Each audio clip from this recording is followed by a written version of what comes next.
We have the first ever day 2 of the NBA draft, and of course it comes here in 2024 after a roaring, exciting, super fun day 1 of the NBA draft with a lot of twists and turns and a lot of excitement. I'm excited to talk about day 2 of the NBA draft and break down multiple different possible scenarios. We're going to talk about what teams have picks towards the top of the second round. Obviously, things are liable to change from the time I'm recording this to the time you're seeing it, depending on how trades go. Maybe teams make some movement before this video even comes out. We'll see. If that happens, comment down below the trade just so everyone does see it. But then we're also going to talk about the top available prospects still remaining going into round 2 of the 2024 NBA draft. I'm going to talk about the 10 best prospects remaining from my big board that are still on the board. So I'm extremely excited for it. I hope you guys are as well. And let's jump into it. Here are the second round picks at the top here of the second round. The Toronto Raptors are technically here on the clock now with the Utah Jazz right behind them. The Jazz had a very eventful round 1 of the draft, taking Isaiah Collier at 29, Cody Williams as well at number 10. The Bucks are at 33. They made a surprise pick with Ajay Johnson at 23. At 33, we'll see where they go from there. There's a bunch of different good options. The Blazers have been very active. They landed Donovan Clingan at 7. They traded for Denny Avdia.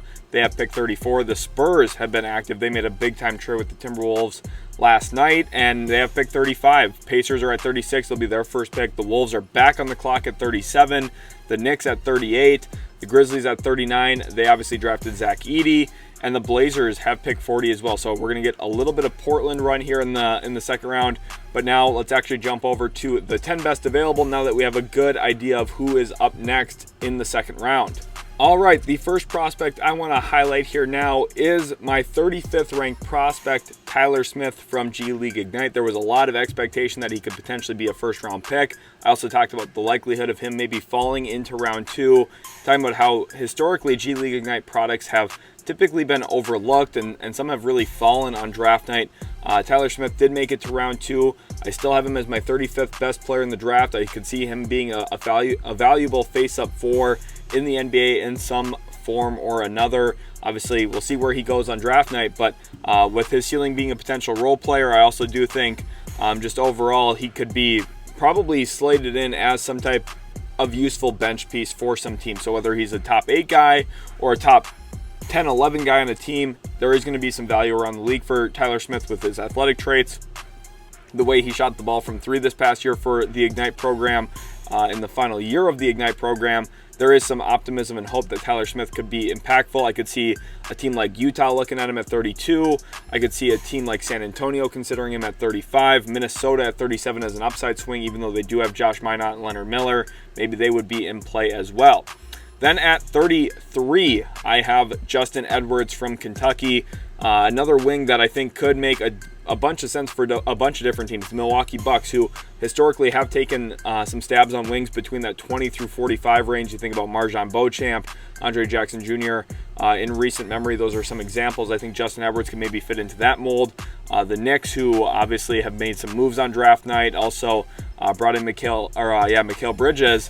Someone like Justin Edwards could be a good long-term depth addition for them, possibly. Tyler Kolek was one that I think a lot of people expected to go to Phoenix. I have been talking about the Ryan Dunn possibility for a while for the Suns. Ultimately, Kolek does make it to the second round, an intriguing option with his pick-and-roll passing, his feel. Obviously, you can tell I think he's a pretty safe player. I don't think the upside's immense for him. Very stable prospect, honestly. Someone who probably functions in as a role player. Never really a starter level player and kind of just pivots between being a third point guard and a backup point guard on the roster throughout his career. Johnny Furphy, I think most people did expect to be a first round pick. I know I expected him to be a first round pick. He did not make it out of the first round. He could be an intriguing wing upgrade for some team.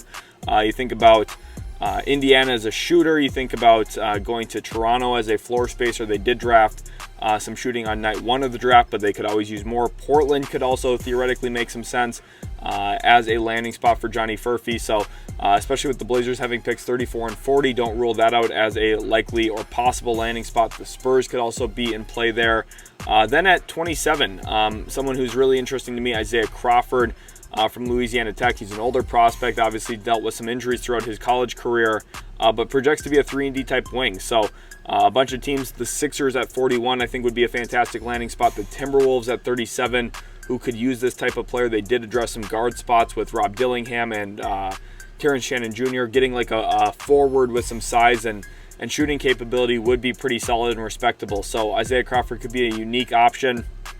Bobby Klintman, not a real surprise. I kind of looked at him as a very likely second-round pick in this year's draft. I do like his playmaking feel and his vision. I don't expect him necessarily to go off the board early here in the draft, so we'll have to monitor that and see where he does go.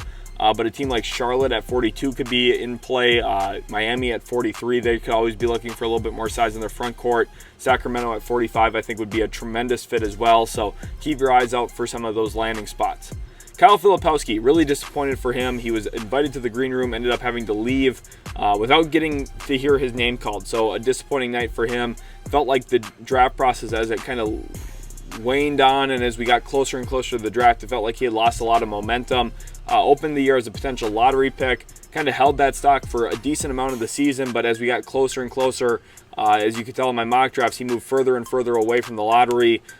In a lot of my mocks, he was in the mid to late 20s by the end of it. So a bummer for Filipowski, completely fell to the first round, but I do think his tweenerisms and his talent could still ring true for a team looking to add on to his overall skill and bringing some talent from a front court spot for a team for sure.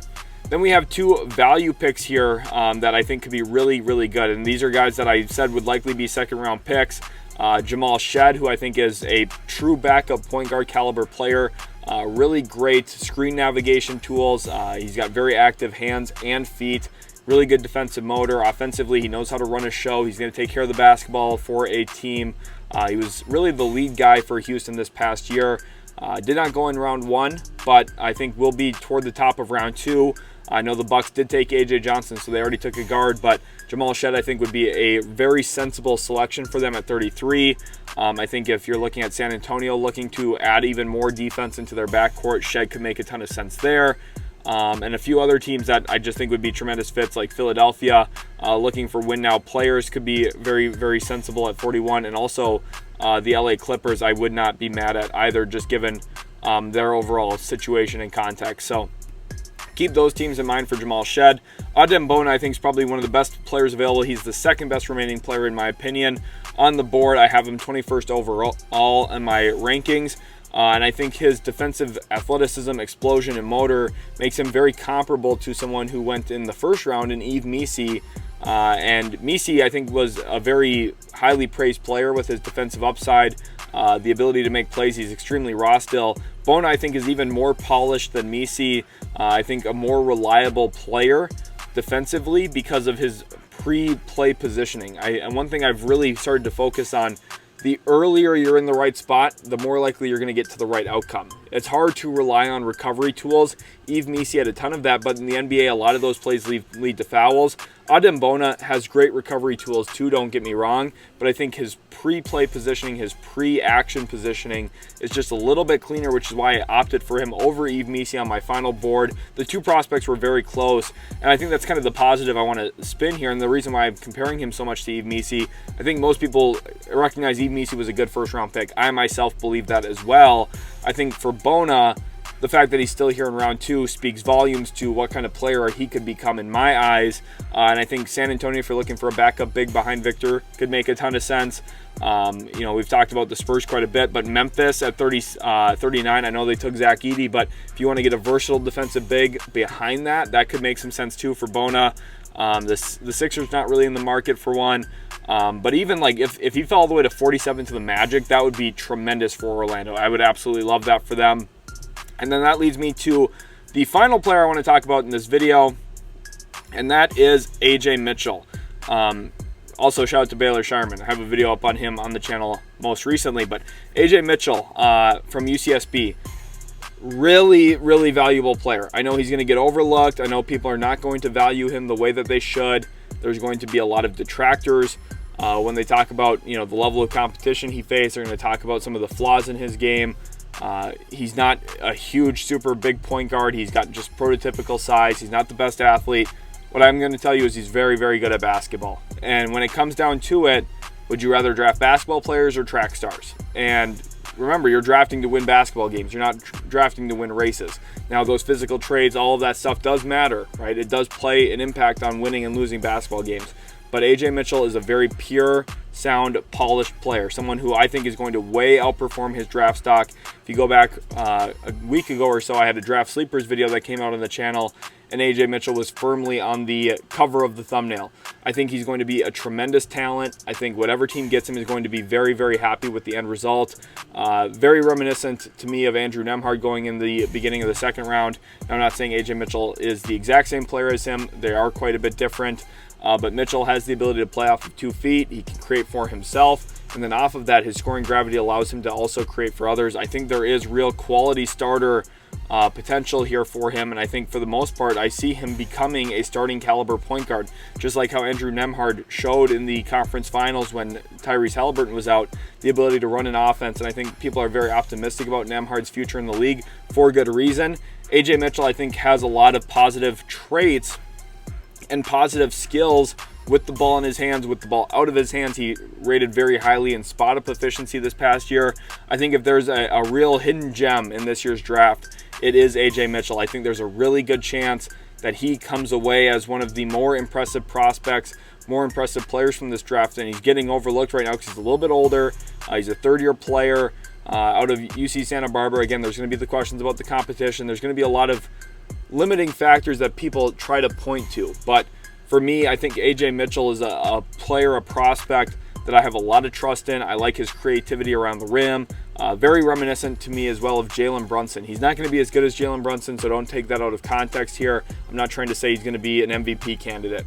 What I am trying to say, though, is the way that he plays, the play style, the ability to get defenders out of position with ball fakes, play off of 2 feet, very balanced, draw contact that way, get to the free throw line a bit, and create easy opportunities for himself around the rim. Even though he's not a huge body, he's going to be able to get 7-footers out of position consistently. I like his pace. I like his change of direction. I think his ability to maneuver with his handle is very creative. He can get defenders on his back. He can work in the pick and roll.